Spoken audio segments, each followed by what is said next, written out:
Jen Beaufont felt safe in her fortress high above and concealed on Royal Lane. Not only that, but she felt triumphant. A sense of well-being spread over her as she looked around the breakfast table at her family gathered there and thought of the many successes they'd achieved recently. "Why don't we have anything glizzy to eat?" Elvis the red Chinese dragon asked, floating above his chair, peering down at the breakfast offering with annoyance. "There's pancakes, hash browns, fruit, and eggs," London replied, pouring maple syrup onto his short stack of fluffy pancakes. "What else do you want?" "Not any of that," the chimera disguised as a Chinese dragon retorted, his long red mustache unfurling and drooping. "What is something glizzy?" Clark asked, taking a sip of his steaming black coffee. "Probably a made-up word," Rose said, her eyes fluttering with annoyance as she cradled William Beaufont in one arm. The baby who would hopefully create balance and unity in the world stared around at the table of his relatives, his infant eyes not seeing their faces clearly from a distance. But Jen suspected he could feel the love they radiated. William would no doubt be an exceptional child who grew into a man who exuded peace and love. How could he not, when his blood was the cure to suffering and inequality?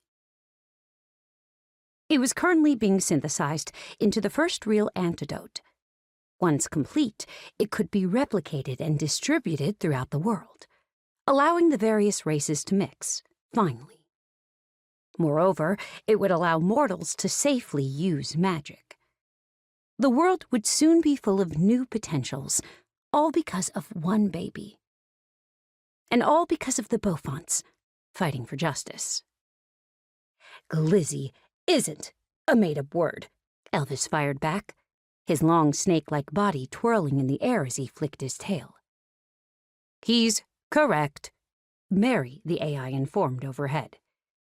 "Glizzy is modern slang used by the youth to refer to a hot dog or similar food item."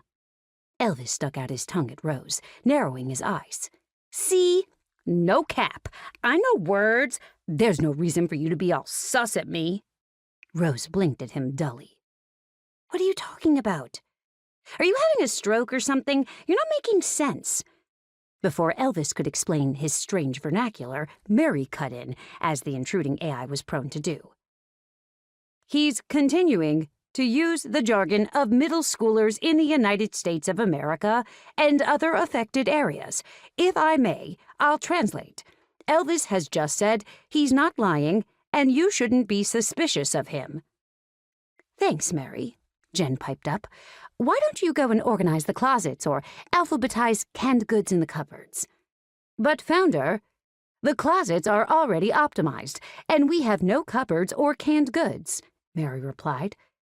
"I synthesize all your food freshly, using magic." Jen stared at her uneaten pancake. "Is that safe to eat?"